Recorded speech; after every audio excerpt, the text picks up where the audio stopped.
are recording, and we are live. Wow. Thank you, everyone, for coming on, and welcome to the Speak Your Truth with Mark Ross podcast. I'm your host, Mark Ross, and with me tonight, Richard Tierney. Welcome to the show, Richard. Hello, folks. Thanks for having me. All right, thank you so much. It should be important for you guys to know that Richard, he lives in Thailand, but as you can tell by his accent, he is Irish, and he's from Ireland. So I find that very interesting, that you being an Irishman is living in Thailand. Me So too. I don't know how I got here. I do, but it is what it is. I mean, hey, you it got is the what better it is. Yeah. hand. Richard, you have a 12-step program, correct? Yes. And along with that 12-step program, you have a uh, a graduation ceremony or a healing ceremony, Healing event. Healing event. a Yes. healing Yes. event. Yes. The name of your organization is Trauma and Recovery Anonymous. No, the 12-step program is called Trauma Recovery Anonymous, and the healing event is called How to Heal Any Past Trauma Memory.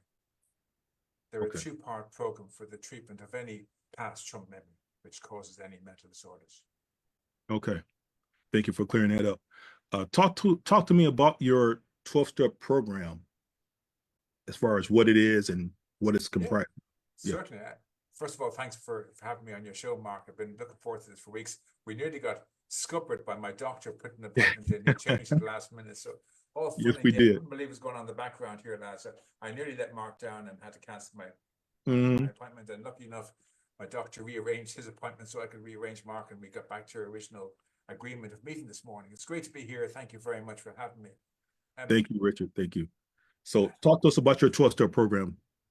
I think that the background behind it, I believe that every person on this earth has suffered a past trauma memory in one way or another.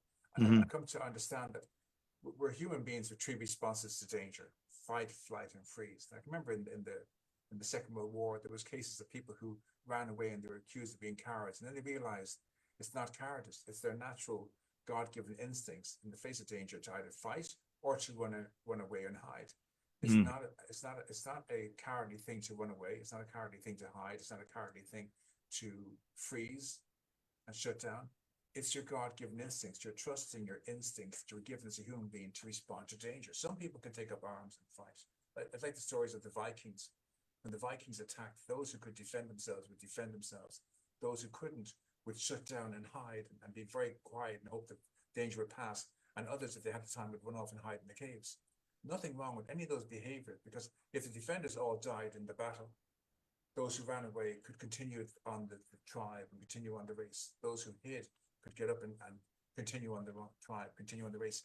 There's nothing wrong with trusting your instincts and running away or hiding or playing dead. And that's the big thing they realized in the Second World War. Mm. Guys who want to run away, they weren't cowards. They were trusting their God-given instincts. And that's when everything changed about for soldiers who went to war and realized they couldn't take it and they ran away. They weren't cowards. They were trusting their God-given instincts to do what was right for them. And that's what you have to understand when it comes to trauma. We're doing what's right for us. So if you get depressed, that's right for you. If you get post-traumatic stress, that's right for you. If you get anxious or psychosis or running away or hiding, that's right for you.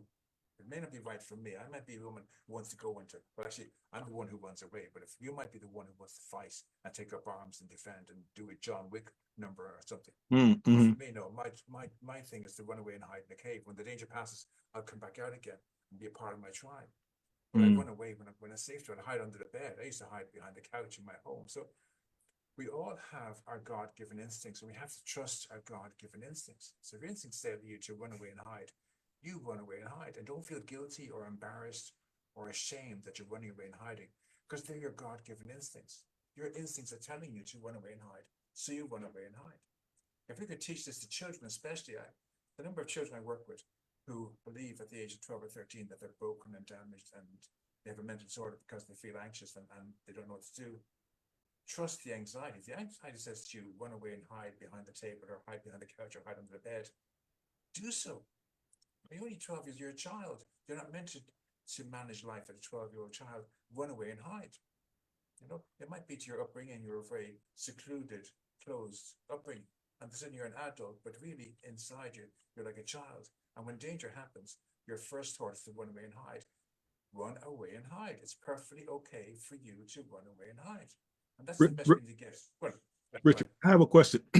If you are in a war situation, though, and you have that flight instinct, would that be a problem? There's going to be a problem probably for the captain and for the general, but they recognize this in the Second World War. They recognize that there are people who are naturally, by their God-given instincts, going to run away. Sure. And they have, and in the First World War, if you ran away, you were shot and killed. You were a deserter, you're a coward, you were shot and killed. And Second World War, they realized the error of the ways. They're not cowards. I remember seeing one of these documentaries where the guy was married with children, and his desire wasn't to defend the country, it's to go back and defend his wife and children. And it was like he was shot and killed for cowardice, but he was no coward. Most of us are afraid to get married and start families. This guy had the courage to get married, start a family, raise children in this terrible world we live in, where it's a battle to raise children well and take care of a wife, and you could be single and do anything you want. He chose to be a member of society and culture, like all the good stuff, and yet he was, because in a war zone, he wanted to run away. He was put against the war and shot. So we have to understand that you have to trust your God-given instincts. It doesn't matter what the other guys do. It doesn't matter if you and I are in a war zone and you want to fight and I want to run away. If I want to run away, I have to trust my instincts and run away.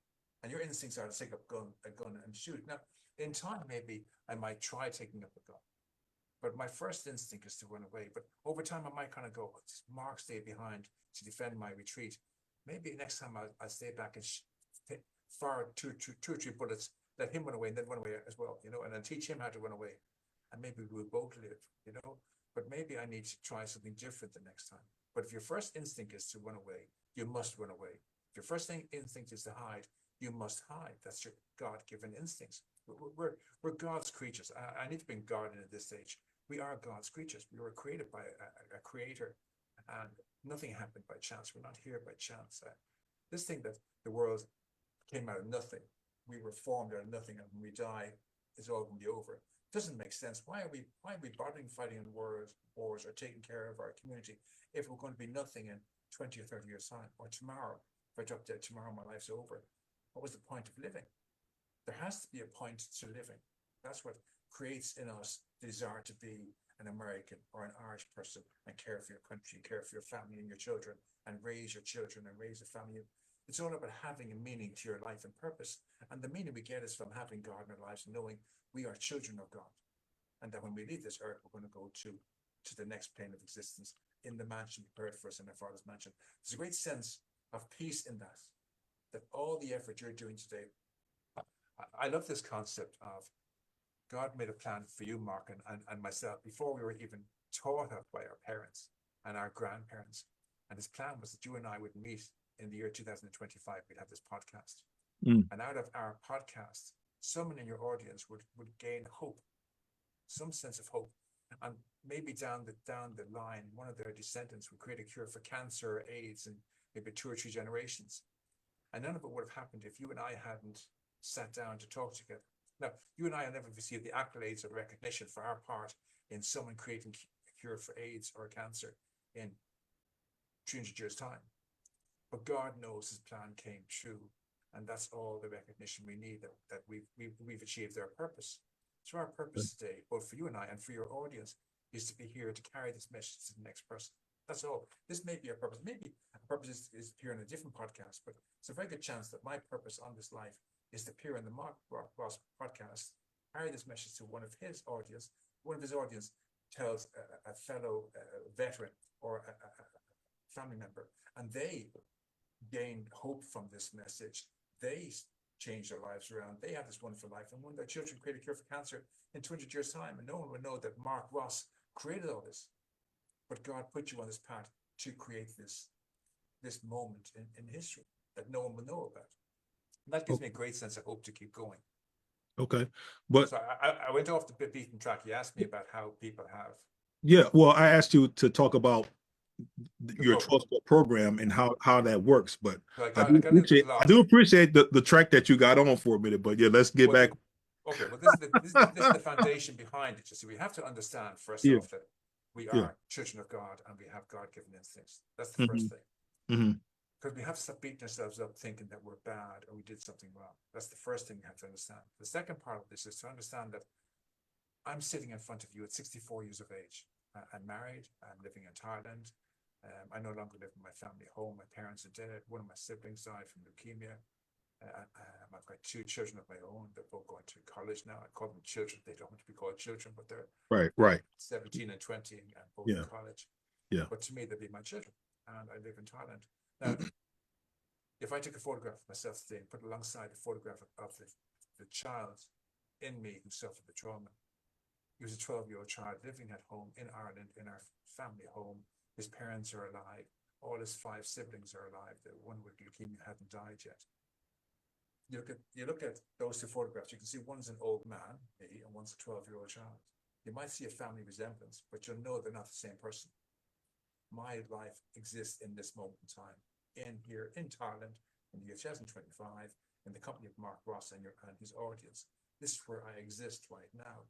Everything that happened yesterday, in preparation for this podcast today, I was nervous and apprehensive about how would I present myself and would I speak clearly and would people understand me? But today I'm actually delivering it. So I'm 2 different aspects of the same person, experiencing 2 different versions of my life. The person yesterday nervous about appearing today, and the person today delivering, I think, a fairly good job. So in the same way, if I'm here in the present moment, I can't be a 12-year-old child from 52 years ago. So what happened to a child 52 years ago didn't happen to this 64-year-old man today. So I can't say I was abused at age 12 because I'm a 64-year-old man. I can only exist in this moment. So what happened to that 12-year-old child didn't happen to me. I carry a memory of what happened to a 12-year-old child, and I carry sympathy pains for what happened to him, but it didn't happen to me.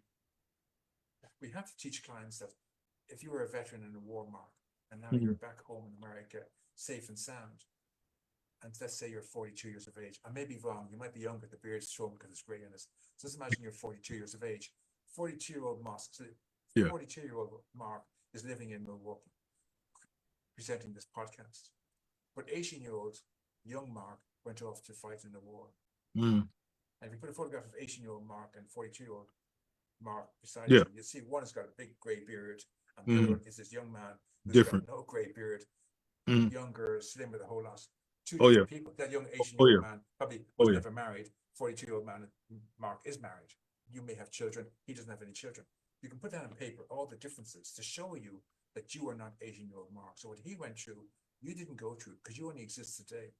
Mm. So you can't say, yeah, I suffered the horrors of war, because if I'm living here in this moment now, I didn't suffer the horrors of war. It's 18-year-old Mark suffered the horrors of war.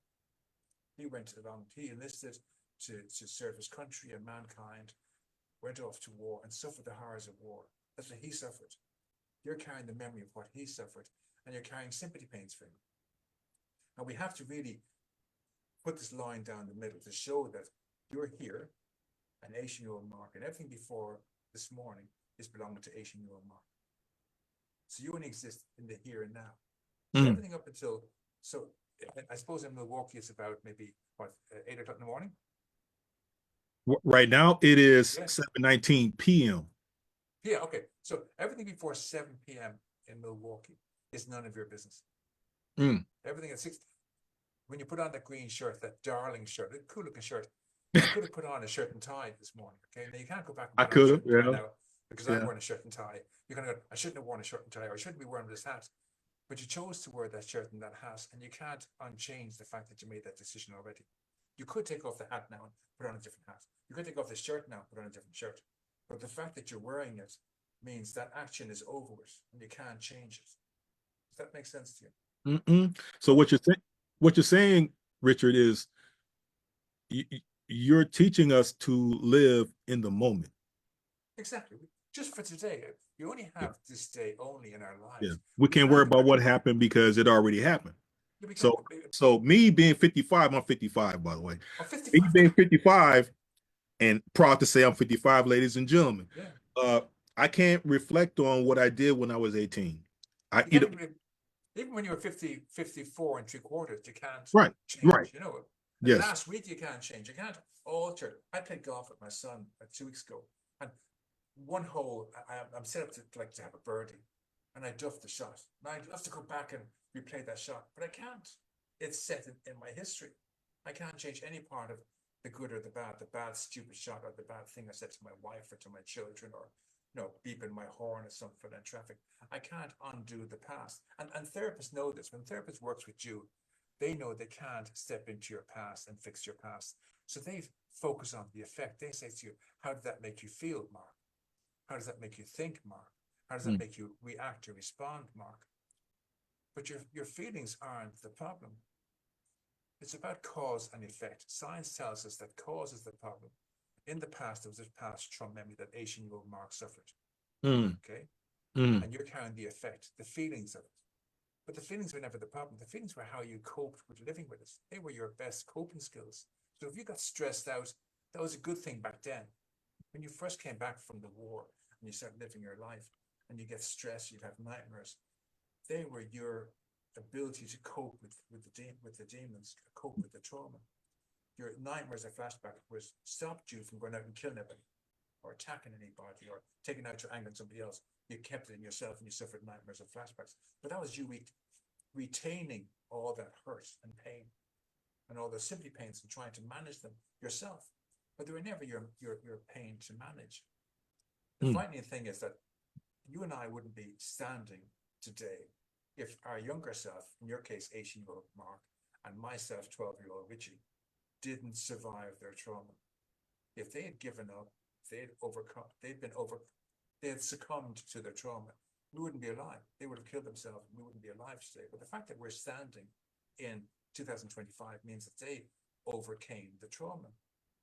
And this idea of regression therapy is the worst thing we've ever done to veterans or anybody. We can't go back. Therapists know this. They can't go back either. So they focus on the effects on how you're feeling. In the same way, we can't go back. What we do is we're not going back to regression therapy to help our younger self. We're bringing the death and decay of that past thing into our present, and it's destroying everything it touches. This idea of regression therapy is the most stupid thing ever. It's impossible for anyone to step back into the past. What we're doing is we're taking something from the past and bringing it into our present. It's destroying our relationship with our family, our loved ones, opportunities, our health and our well-being, our sanity, our emotional well-being. Because we're bringing death and decay into our present, it's like a disease. It's eating away at everything. It eats away the hole in their soul. People can't see the hole in their soul, but they can see how it manifests mentally, physically, emotionally, and they treat the manifestations of this. How does that make you feel, Mark? Make you feel stress. If I give you medication for your stress, it makes you feel depressed. I'm going to give you medication for depression. But they're your coping skills. They may be broken. They may not be working anymore, but they're your coping skills. They're not the problem. The problem is what happened in the past. And we have to heal what happened. So the healing event is a way of us giving the past back to 18-year-old Mark, or in my case, 12-year-old Richie. Okay. Well, so excuse me. I feel like I'm in a matrix because we're talking about causality and how we still react, even though the trauma and the negative events happen, then we're still reacting. Yeah. How can your program is 12 weeks. Do you have any successful people that came through your program and said, oh, I'm good to go in 12 weeks? Because remember, we're talking about a lifetime of carrying some luggage. Mark, mental luggage. Mark, this is 3 hours if you want it in 3 hours. You can get this done in 3 hours without a shadow. I know it sounds crazy to veterans who've had this for 20, 30 years. This Irish guy living in Thailand saying, I can teach you to heal yourself in 3 hours. It's like, get the fuck out of here. Change the channel. What's this? What has Mark done to us? Brought this gobshite on saying he can get us cured in 3 hours. That's the most insane thing, because I've had therapists for 20, 30 years. But the truth is, the healing event takes no more than 2 hours. And in 2 hours, all you're doing is you're giving the past back to your younger self. It's imagine if you're facing 18-year-old Mark, and he's saying to you, 52-year-old Mark, what the fuck are you doing carrying my shit in your present? I never asked you, I never wanted or needed you to fight my battles for me. I overcame that stuff 30 years ago. I didn't need your help doing it then. I don't need your help now. The fact that you're giving life to this dead thing, you are betraying me. You're giving life to something I overcame already. That's not helping the situation. I sacrificed so much to be free today. Give me back my shit so you can go off and live your life today. It's nothing to do with you. It never was yours to do it. We believe this lie that it's our job to process it in the present. It's none of our business. What happened in the past to you yesterday, last week, is none of your business. And you have this conversation in this healing event where you meet 18-year-old Mark, and in a visualization, you see them looking at you saying, what the fuck are you doing, 55-year-old Mark? What the hell do you think you're doing, bringing my past into your present and suffering it and choosing to suffer it? It's none of your business. You've got a wife and children. You've got neighbors and friends, and you've got your life to be living today. What are you doing, wasting your life on my stuff that I dealt with already? They overcame it. You have to understand, your 18-year-old version of you overcame this. If they didn't overcome it, we wouldn't be alive today if they didn't overcome it. So we know they overcame their trauma. They defeated it. They survived it. They came out the other end. They're warrior survivors. They overcame the trauma. So we'd have a life today. We wouldn't be living in Milwaukee and in Thailand, safe and sound, being able to start a family, do podcasts, interact with people, if they hadn't dealt with our past. If they've dealt with our past, what are we doing giving life to it in the present? We're our own worst enemy. So really, when someone fully understands the truth that it's none of our business, when they get that understanding, it doesn't take 12 weeks, it doesn't take 3 hours, it can take 5 minutes. When you realize the past is none of your business, and all you need to do is give it back to your younger self, and he'll take it and step into the light and step into the mansion we heard from in our Father's mansion, into heaven where there's no harm, no hurt, no pain, and take it from your psyche, that it becomes like an ordinary memory. You think of all the other memories you have in your life, Mark. I remember when I was a child, it used to be an egg and spoon race. There was this sports day for the kids. I was about 6 years of age in early school. They had a sports day, and there was egg and spoon race and three-legged race and a sack race. I chose like the Olympics. 6 years of age, I'm thinking, I have to train for this. You know, myself and my friends would tie our legs together. We'd run down the field with our legs tied for a three-legged race, or we'd be in a sack, jumping up and down the garden, preparing for this Olympics. Like it was in our small little minds, this was like a huge thing to be taking part in a sports day in the school, you know, and you train for this, and you'd be carrying a leg and a spoon up and down the garden, practicing like mad to get it right. Now, I can't remember the details of those events. I can't remember if it was a sunny day or a hot or a cold day or a rainy day, or I can't remember the sweat in my brow. I can't remember my close up to my body, or if I won the race, or I lost the race, or if I came first, second. I just remember I had great fun. I can remember the memory, but not the details. The problem with past trauma memories is that we hold on to the details. So you can go back, you can right now tell me exactly what it's like for 18-year-old Mark in that war zone. You can tell me exactly bullets flying, bomb. You can tell me all the details, but the details aren't yours. So we get you to give the details. When you say aren't mine, you mean the 55-year-old me? Yes. So you're going to give the details back to young Mark. He's going to say to you, Mark, give me back my baggage. Give me back all the details, all the baggage of it. Give it to me. I don't need your help processing it, because I've processed it already. You're giving life to a dead thing. You're betraying both of us. You're betraying me, and you're sabotaging your life.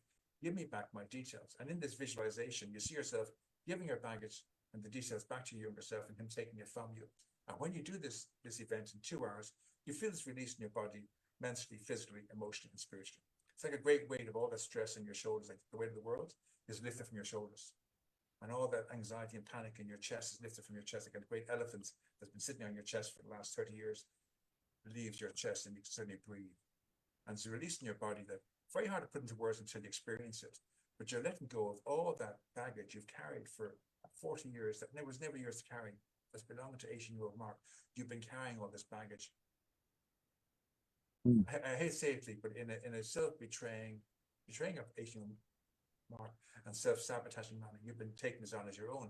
You've got a life today, Mark, with your wife and your children. and your audience and your boss and your job. And that's enough on your plate without, on top of that, bringing in 40 years of memories and details of an event that didn't happen to you, but happened to a younger version of you. And the next 20 years of worries for your future, family, whatever, on top of today. If you're able to separate from the past and separate the future and just live in this day to day, everything changes. You know? Mm. So it is great if your members have and your audience have an understanding of God. That helps an awful lot. It really does, you know. Yeah. We do need to center ourselves, right? And, Yeah. and with God or whoever they want to worship or whatever. Yeah.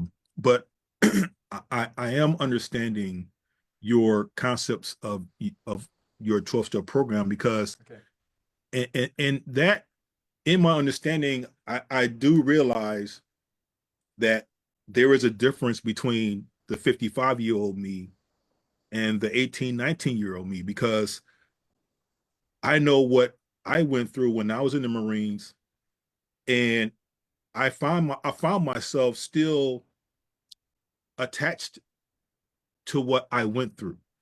Yes. I found myself still being attached to the ups and downs of life, being disrespected at work or, you know, I get it completely. yeah. I found myself still carrying that. Yeah. And up until recently, I had the realization, like you said earlier, what the fuck am I doing? Why am I carrying this baggage? This baggage, it doesn't mean jack to me. Why am I holding on to this? You know? And once I let that go, I, Yeah. I can't even tell you how much lighter it felt for me to let it go up here. Because once I let it go up here, And it then in let here. go here. Yeah. Yeah. You feel what I'm saying? Yeah, I It love let it. go here. The problem is most of us have been conditioned to believing that the past is ours and we have to carry it. We have a Hmm. duty to carry it to our younger self. And if we don't carry it, we're betraying our younger self. It's a condition to keep you in this state. This is, I hate to say it, but this is big business. I mean, Hmm. this is like Yeah. the biggest business out there is treating veterans for disorders. There's so many different disorders, medications, therapies, Yeah. hospitals, Yeah. social welfare. You Yeah. never work again. You're dependent on the state. They rob Yeah. you of your manhood, of your ability to be a human being before Yeah. they make you a ward of the state. So it's I kind of think there's a Hippocratic oath that all doctors are meant to take, and for some reason it's been thrown out the window because we're not giving people back their lives. So the 12-step program is slightly different to the healing event. The healing event first, like you said, this baggage on your back I've been carrying Hmm. for the last 40 years. It's Hmm. not mine. How can I get rid of this? But if I give it back to 18-year-old Mark, if I could see, imagine I'm looking, close your eyes for a moment, Mark, and imagine you can see 19-year-old Mark in his uniform on his first day of enlisting and feeling so proud, looking at you and saying to you, 55-year-old Mark, give me back my shit. I don't Hmm. care that you want to Yeah. help. You're not helping. You're not helping me in any way. Please just give me back my shit. All of it, all the baggage, all the details. It's mine. I suffered it. I endured it and I survived it. But I Hmm. survived it. I overcame it. So please give it back to me. Why are you giving life to this dead thing? And if you can visualize that in your mind and give it to him and see a host of angels surrounding him, helping him to take it away into the light and feel Indeed. it go into the light, Indeed. you feel that release. That's certainly that release that talk about when the bag went off your shoulders and you felt the release. That's the release we feel. We've given us away. Now, if someone asks you about the past, you can't remember the details. In that moment, the details are gone. Now you can remember, yeah, when I was 19, I enlisted. And at the age of 22, I suffered the horrors of war. But I can't remember the details of the bullets or the sounds or the noise or the screams or whatever. The details are gone from our psyche. It becomes like me running down the field with an egg on a spoon at the age of 6. I remember I did it, but I can't remember the details. We have to give the details back to our younger self. And only you and I can do that. I can only give it back to my 12-year-old child. You can only give it back to your 19-year-old younger version of you. No one else can do it for you. No pill, no medication, no doctor, no hospital can do this for you. You have to make a decision to realize I only exist here and now in this moment. And everything before 11 a.m. in the morning is none of my business. I must give all of my past, all of my yesterdays back to my younger self. Just all of it, all my resentments, all my frustrations, all my anger, all my blame. give it back to him, because I only have these 8, and in this day to day, I've got Richard for the next maybe 35 minutes, and then I'm going to have to edit this movie and go and meet my wife and my children and take our dog for a walk or whatever animals you have, or go to work and do your job, whatever, and whatever else you do some shopping. And this is your day, and you'll do your day and you get through your day. At the end of the day, you'll kind of go, that was a good day. I lived for who I am today. That's the goal we're trying to do. I can understand for veterans. I remember working with a young man, and he had been in the system for close to 30 years. He'd been to 20 different therapists. And this is what the Hippocratic Oath gets to me. It really frustrates me. I went to 2 therapists in my lifetime, and they're both the most loving, empathetic, kind people that were dedicated to their cause of mental illness. But they couldn't help me. They were out of their depth because they couldn't reach into my past. All they could talk about was how that made me feel. And if I went to how it made me feel, I had depression and despair and suicidal thoughts and anger and rage. But my feelings weren't the problem. The problem was this thing in the past was intruding upon my life in the present, and I had to get rid of it. So I stopped seeing these 2 therapists. I stopped taking my medication. I went cold turkey. God, I nearly died going cold turkey, but I just wanted to find a better way of doing this. I didn't like suppressing my emotions and being numb. I wasn't created to live my life numb to the world. I meant to feel my feelings. That's what to be a human being is, to feel our feelings, to trust our God-given instincts, and to let go of the past. I don't know how this revelation came to me, but it did after about 3 years of therapy. I realized I have to find a spiritual solution. And lucky enough, being in 12-step recovery and learning about spiritual nutrition there, I wanted to create a 12-step program for this trauma. So the second part of this is the 12-step program, which I'll get into very shortly. But the first part has to be giving the past back to young 18-year-old. In my case, it's back to young 12-year-old child, 12-year-old Richie. And I saw myself where I'm in this visualization. I see 12-year-old Richie looking at me. He's standing in the clouds, surrounded by angels, saying, Richard, what the fuck are you doing?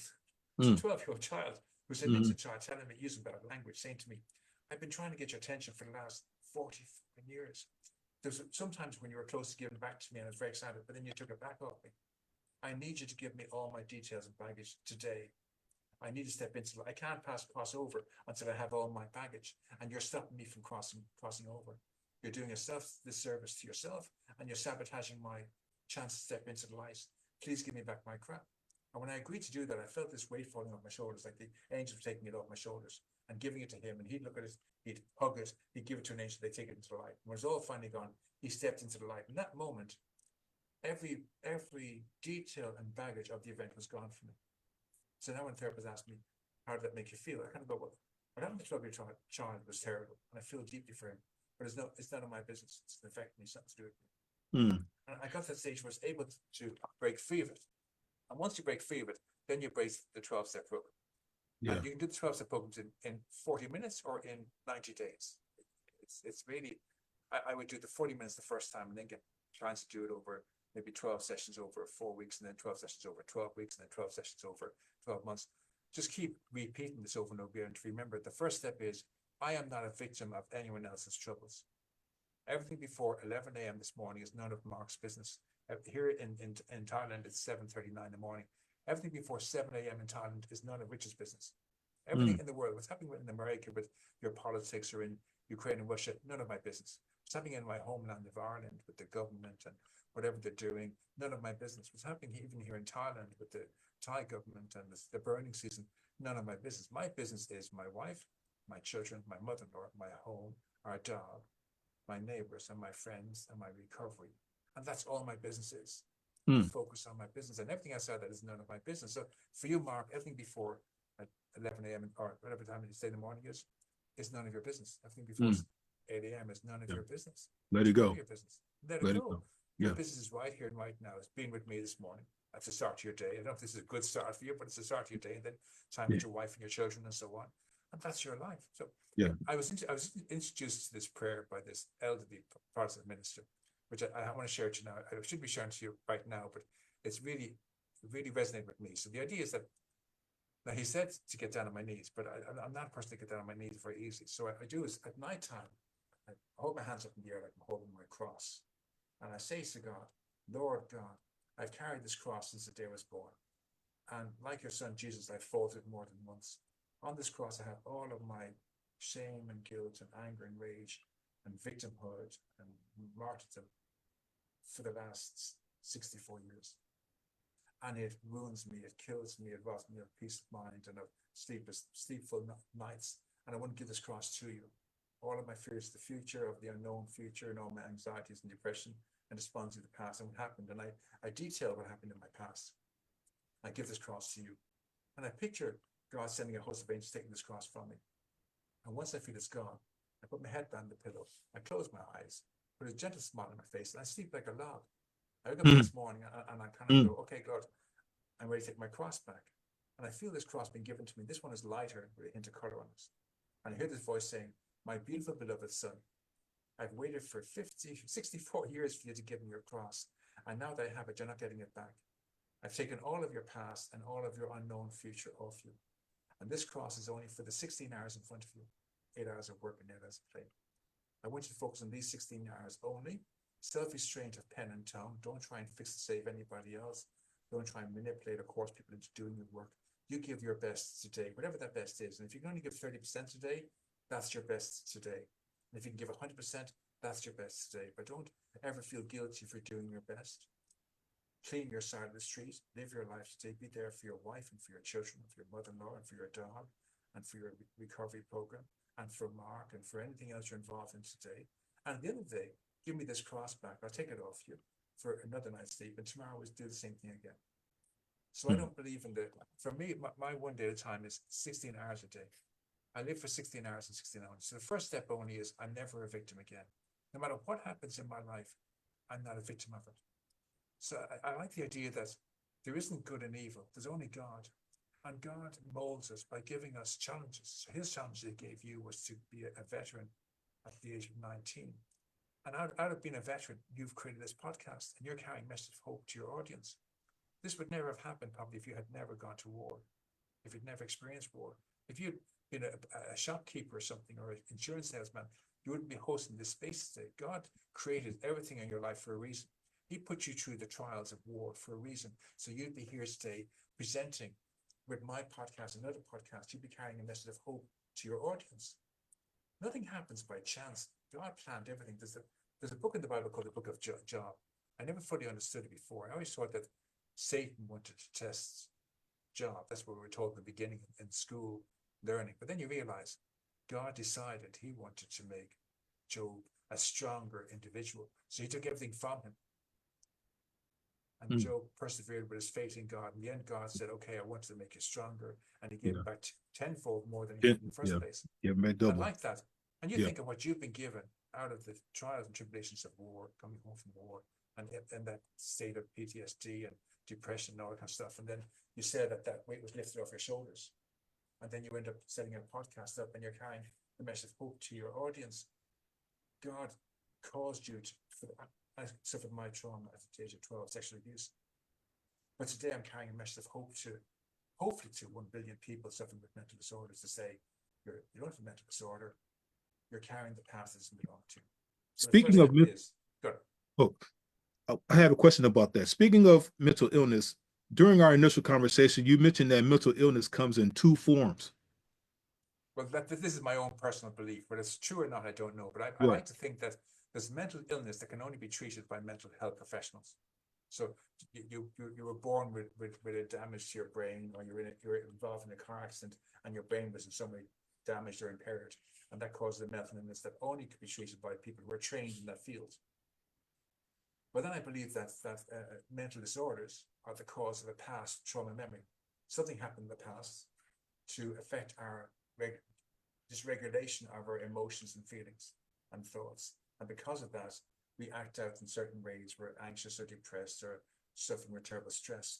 And that's what the mental disorder is. It's not a mental illness. It's a disorder in our ability to regulate our feelings and our emotions. Do you think people are born with it? No. Mental illness they're born with. The mental disorder is something created out of a past trauma memory. And if we can treat the past trauma memory, we can then undo the learned behaviors of the disorder. You weren't born with PTSD. Some therapist said to you, okay, you suffer from a war. These are the feelings you experience. These feelings all come into grade A of PTSD or grade B of PTSD or They've different boxes for PTSD. There's I think there's 5 of them. So if you're presenting with certain things, you're grade A. If you're presenting with other things, you're grade B, and so on. And there's different medications for different boxes and different therapies and all that kind of stuff. But they're someone else's idea of who you are and who you're meant to be. But they're not who you are. They were your best coping skills. They may have become dysfunctional, but how you cope with coming home from a war or living with those memories, they were your best coping skills. But someone told you, no, they're a mental disorder. And then we believe that, and we start living as though our coping skills are a mental disorder. We can't think that way because it's a mental disorder. And once we're not true to our instincts and our feelings, we're screwed. Yeah. You can never be a normal person if your first reaction, you start thinking, oh, I'm being anxious, that's a mental disorder, I've got to take a pop pill. You can't be true to yourself if you don't trust your instincts to say, okay, I'm feeling anxious today, my body's screaming at me, run down to town and eat 5 bars of ice cream. Fuck it. Okay, rather than taking a pill, I'm going to eat 5 bars of ice cream. Rather than taking a pill, I'm going to go do fitness. I'm going to go to the shooting range and shoot off a few bullets. I'm going to go down to the restaurant and order a big pizza and a burger and chips and overeat. If a body's telling you to do something, just do it. Be true to yourself. We really have to learn to trust our instincts. I know there's some horrible cases where someone goes and kills their colleagues or something, or hurts their wife, and I'm not condoning or suggesting that in any way. Their instincts are telling you to go and kill somebody. That's not your instincts. That's the dark side. Is you've allowed the past to overtake you. But if we can really trust our instincts, and whether you run, you flight, or fight, or freeze, they are natural God-given instincts. And once you use one of those as affirmatively as possible, it's a healthy thing. So the first step is to accept you're not a victim. Once you can accept you're not a victim, everything changes.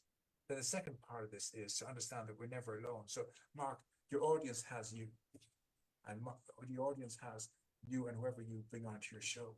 But also I have my wife and my friends. So I have you today and your audience, they're higher powers to me, someone listening to me. As I spew my stuff, I feel as though I'm being heard and validated, and that gives me a sense of acceptance. My wife is my greatest support. My children are my greatest support. My mother-in-law, our dog. I go for a walk with my dog. He's a Chihuahua. But I talk with my dog. I give him all my shit, and he's just walking along doing his piece and poo's oblivious. But I'm spewing out what's going on in my head, and after that walk, I feel better for it. So it's not just my dog and my family, but also 12-step support groups and your veteran support group and your buddies, your fellow buddies who you came back from war with, and your friends and your family, and then I like to think of the Bible or any readings you have, or all these resources on YouTube and Spotify, all these audio books and these mantras and meditations you can tap into to help you just be in it. So we have all these resources of this earth. It's the second step. We're never alone. We go down to the local library and get free books out and free audios out and read these things. We can go to our veterans and talk to somebody. You're never alone. You've got your tribe. I like to think we all have a tribe, and our tribe is made up of people who are like us. So if you grew up in a family where you were outgoing and you were like a warrior and sports activist, but your family were all nerds, they liked gaming and reading books, and you never fitted in with your family, you were born into that tribe. It doesn't mean that was your tribe. There's nothing wrong with your family. They are a tribe of nerds, but you were a tribe of warriors. And you didn't fit in, but that didn't make them wrong, that didn't make you wrong. It just wasn't a fit. But then once you leave your family and you start your life, you find your tribe. And you find your best friends who are warriors. You don't have to go into war, but they can be people who are up and fighters. They want to achieve things and do good for their life and make a difference. And they're the kind of person that you are drawn to. And they become your tribe. And when you find your tribe, and when your wife is a member of your tribe, that's part of soulmates. When you find a wife or a husband who's aligns with your beliefs, it's not about sex or how good looking she is or he is. It's the fact that you're aligning in your soul. You have the same goals and dreams and aspirations. That alignment is the most beautiful sense of a soulmate connecting. And then your children grow up and they're like you, and you're kind of going, how blessed am I? They're not fucking nerds. They're actually like me. They're outgoing and they don't want to go out and they want to go camping. And I'm blessed to have kids like me. Imagine if I had to do the same thing in my childhood, where I grew up and my kids are fucking nerds and they want to play computer games and read books and ignore and not go outside. I'd probably go crazy. Here we go again. He's going to have to find his tribe, kind of stuff, you know. So it's all about finding your tribe. Once you find your tribe, and I imagine if your audience are watching your podcast and like your podcast, they're your tribe. And if you met them in the person, you'd be like soulmates, like best friends. You could just talk together and feel comfortable in each other's skins. Whereas in your family and family of origin, it doesn't matter that they're nerds, you're still your family, but you're not the same. You know what I mean? So if it's not the same, you can still respect them for who they are. They can respect you or not for who you are, but you let them live and you let yourself live. Yeah. Richard, is there, once all this is done, is there a certification process, or is there a certification that you give them, or say, hey, is there any aftercare? Well, I'm open to seeing clients for the rest of their lives. If you want to contact me, no charge. If you want to contact me after, there's one client I'm working with right now. I took him to the healing event, I took him to the 12 steps. And then he said to me, listen, I don't want to be on my own. Would you mind if we met for half an hour every week? So I've been meeting him for the last year for half an hour. Nice. We just touch base. And all we're doing is, nice. We start off by saying is, I'm not a victim. And he says, I'm not a victim. And then before we even go anywhere, there's nothing to bitch about. If you're not a victim, there's nothing to bitch about. So if you can say in your life that I'm not a victim, suddenly you're kind of going, I don't really need to meet Richard except to hear him say I'm not a victim. Because once I'm not a victim, life is okay. If I'm not a victim of what happened to 19-year-old Mark or 12-year-old Richard, or what's happened yesterday or next week, or what's happening in America or Ukraine or Ireland, if none of that's my business and I'm not a victim of any of that, I'm okay right where I am for these 16 hours. So the first step is I'm not a victim. Second step is I'm never alone. So I have Mark, I meet once a week. I'm meeting you today in your audience. My wife is downstairs getting breakfast ready. My children are still asleep in bed. They pick up at 10 o'clock, they homeschool, and so on. But I have my tribe who I'm safe with. Now the third step in is letting God into your life. Doing that thing where you say, here's my crap for the last 63 years of my life. And the next 20 years worry for the future. I give it all to you now. Take it from me, and then live on 16 hours a day. And if we can do that every morning, live on 16 hours a day, everything changes. Because now all the past is no longer my concern. My therapist asked me, how did it feel about what happened to 12-year-old Richard? I feel for him, but it didn't happen to me. Like, I've got my life to live today. I need to focus on my life today. I've got my wife and my children, and I've got the house falling apart, and I've got to take care of the dog, and my visa living into Ireland here. I've all this stuff on my plate. I've enough on my plate today without worrying about what happened last year or 10 years ago or 50 years ago and what might happen in the future. I worry about financial well-being of my children. But again, I can't do anything with that today. All I have is these 16 hours. And my 16 hours is starting this morning by being with Mark. And I'm going to be the best version of me I can be with Mark right now. But that's the third step. And if you lay those 3 foundation stones, after that, honestly, you sail through these steps so fast after those 3 foundation stones are laid. Because you're not a victim, you're not alone, and God's on your side. Yeah. And before we close, I do want to address something. I want to go back and just say this about the me now versus the me then. And I want to share this with the listeners that are listening now and that will be listening in the future.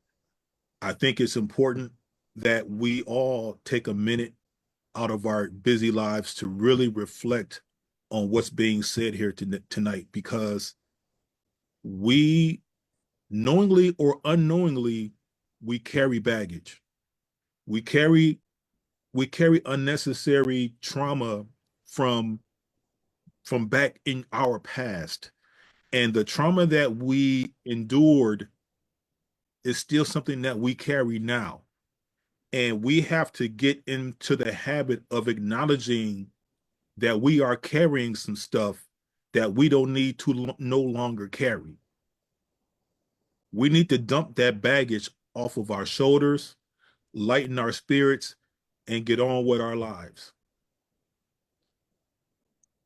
Ladies and gentlemen, if you fit that profile, that you're carrying past trauma into your current situation, into your current life, I'm asking you to look yourself in the mirror and say, what am I doing?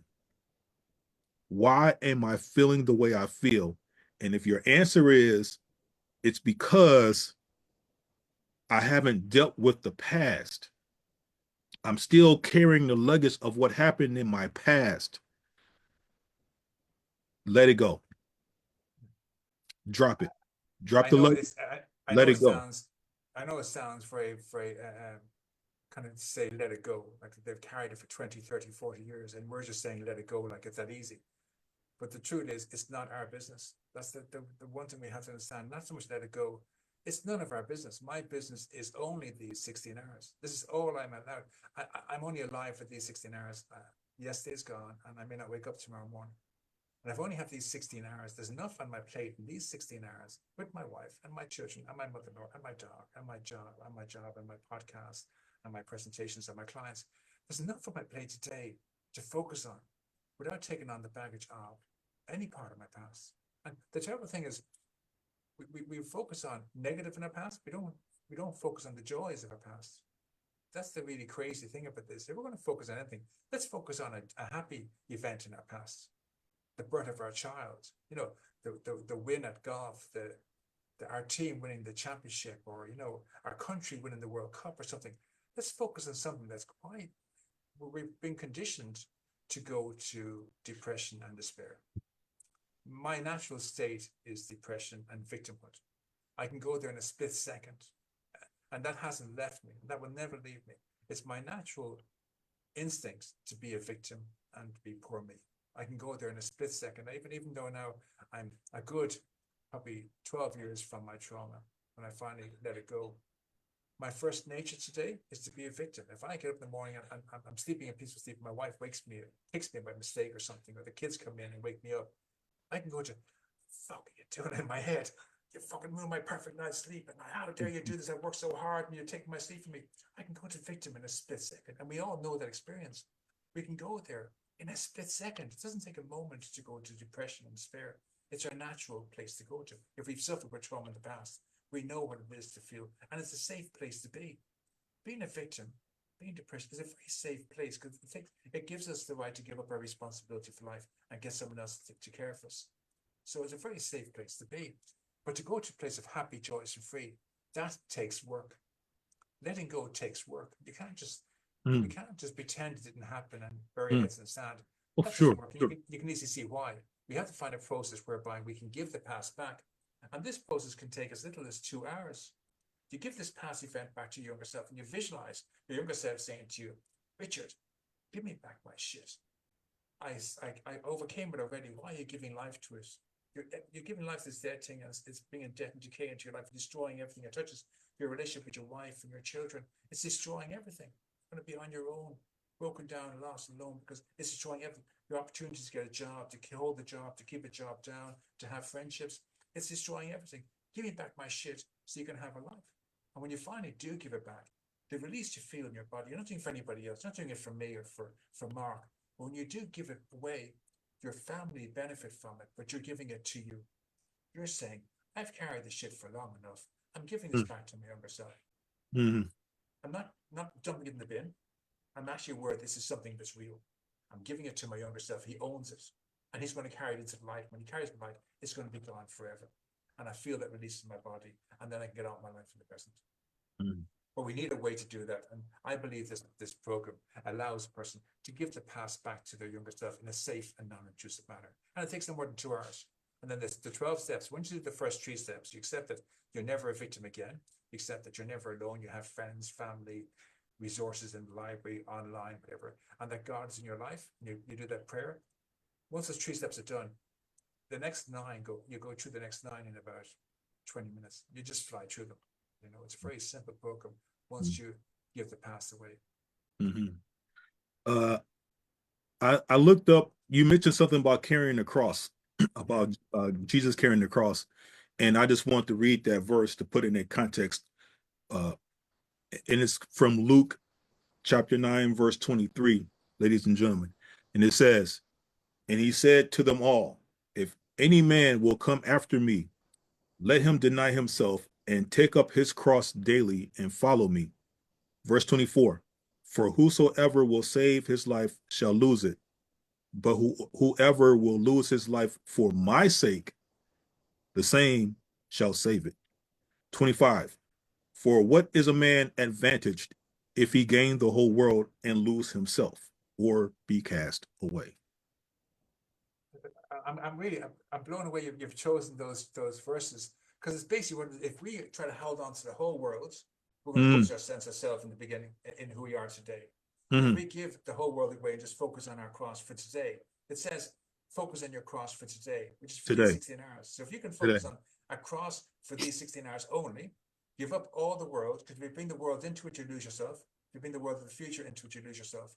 If we can find that way of giving all the past back to God, giving all the future back to God, and awaken the Christ within us, we're going to have the most abundant life. So for me, I mentioned to you beforehand, I think, I like to think that today I was born Richard, the son of Dick and Peggy Tierney in Dublin, Ireland, 64 years ago.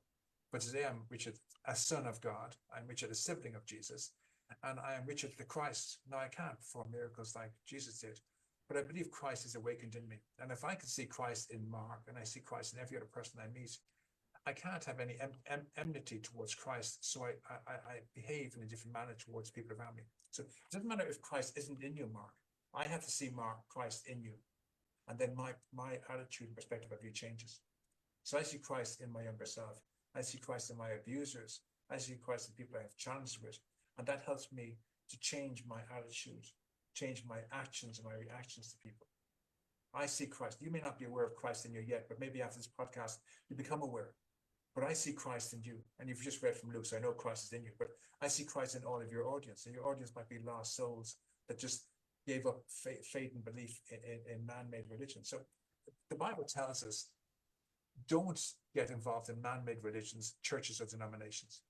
Go to your mm, bedroom, lock the door, open your mm, wardrobe, climb into your wardrobe, and have a mm-hmm. personal, intimate conversation in secret. Don't tell anybody Secret. don't tell anybody you're turning to God. Do it totally in private. Don't stand on the street corner saying, "Oh, I'm great. I'm a Christian now." None of that crap. I go to my room. I don't go to church. I'm not a member. I tried denominations. I was a Roman Catholic. I lost faith with that. I tried a Baptist faith. Didn't work for me. I tried the Presbyterian faith, the Protestant faith. None of them worked for me. So now I have my Bible. I read my Bible each morning and each evening. I give my crap to God at night time. I get a good night's sleep. I take my cross off in the morning and I focus on 16 hours only. And life is easy. I don't think about what happened to 12-year-old Richard or what happened to 8-year-old Mark. It's none of my business. My business is these 16 hours today. What can I do now? Well, my start of my day has been with Mark. We're finishing very shortly, sorry. And then the rest of my day is with my wife, my children, and whatever duties I have to do, and that's it. Mm-hmm. How can people contact you, Richard? My email address you can contact me at is information@traumarecoveryanonymous.com. Any questions you have, I happily answer them there. My books are available on the Amazon platform and on other book platforms. So the healing event is called How to Heal Any Past Trauma Memory, and it's available exclusively on the Amazon platform. And then the 12-step program of Trauma Recovery Anonymous is available on Amazon and on any other good book platform in print or digital. The one thing about the 12-step program is I knew I wanted a 12-step program that would work. And so I contacted the AA and I sent my 12 steps to them saying would they approve it for creation. I looked around for a 12-step program for trauma, and there wasn't any. There was 6-step programs and 10-step programs and 9-step programs. There was no 12-step programs. And the one attempt of it was that to replace the word alcohol with trauma. But that didn't work because with alcohol and other addictions, we're abstaining from taking that first drink or that first drug. But with trauma, we're giving the past back. We're not abstaining from it. Now it's gone. We can't take it back. So we're abstaining from being victims. So I had to word it differently to the original 12 steps. And when I sent it to AA, I was told it might take 2 or 3 months for AA to come back to say they're okay with it. And in about 3 days, I got an email back saying, beautiful program, go ahead and create it. We give you our backing. And like it was a godsend, to me creating a 12-step program that's accepted by AA worldwide. Like it was just, so it's a simple program for complicated people like ourselves, that our first line of defense is we're not victims. No matter what happens, and there's corruption everywhere, and I can go out and I can experience corruption in my day to day. But I have to remember, I'm not a victim. It's just God has molded me to be stronger. How I react will make me stronger. So rather than attacking the corrupt official and giving him grief and screaming and cursing him, I just take it on the chin, get through it, and I'm stronger for it the next time. So every challenge I have in my life today, God is molding me to be stronger and better for it. And that's really where we come to. Once we can understand that, anything that God life chose, we take it. Okay, bring it on. Bring it on. Because I know my soul is saved. I'm good for eternity. Bring it on. I've let my younger selves go. They're all gone into the light. I just have these 16 hours. Bring it on. Give me whatever you give me. I'll take it all. Yeah. And certainly where you are today, you're holding a podcast, Mark, for all your audience and carrying a message of hope. And that came out of all your trials. And me, I'm on your podcast, and that came through all my trials. We're here for a reason. Yes, Maybe sir. this is it. It'd be really cool if this is it. You called me sir. I told you if you call me sir, I'm going to call you sir. Okay, sir. But just because my beard, he's called me sir. Very unfair. I'm not that old. I know I look old. He promised he wouldn't call me sir. He swore he wouldn't call me sir. He's promised he wouldn't call me sir. Oh no, I know. I'm sorry, Richard. I'm sorry. It just came out. I know. Natural, I know. Don't be Richard sorry. It's Tierney. okay. Richard Tierney, it has been a pleasure to talk with you in depth about your your organization and what you have going on. I've learned a few things, and you've also confirmed a few things for me tonight. And it is to work on me on a daily basis. Work on giving my cross up on a daily basis, as the Bible says, because it's not a one-time thing, it is a daily thing. And I'm learning to do it on a daily basis. If I'm going to truly give it to him, and let him do the work. So completely, but there's so much on us. Like it's too much to carry for us. Yeah. It weighs us down. Just give it to him. If it's that easy, I mean, I like to think if we could say right now, okay, God, this crap is too much. Take it off me for 5 minutes, and we'd experience 5 minutes of peace of mind. And if it's that easy, okay, take it for a half an hour, take it for 40 minutes, take it for an hour, and suddenly it's gone for 30 minutes or 40 minutes or an hour, and it's like, this can't be right. This is too easy. No one ever told me this. I can give it to him for half an hour and he'd take it. I'm going to use this all day long. Okay, Richard. On that note, I'm Mark Ross, and this has been another episode of the Speak Your Truth with Mark Ross podcast. Remember, everyone, self-care is important. So please make your mental health and your physical health a priority. Do it every day and do it first. Richard, thank you again for taking the time to come and talk with me. Thank you to those who have listened, and thank you to those who will be listening. Richard, you have yourself a good rest of your day, sir. Mark, thank you very much. My day is going to start with a blast now. Thank you very much. God bless you. Amen, Richard. And good luck to you all in the audience. I hope it's offered you some sense of hope for your futures. Thank you, Richard. You have a good day, sir. Thank you. All right. Bye-bye.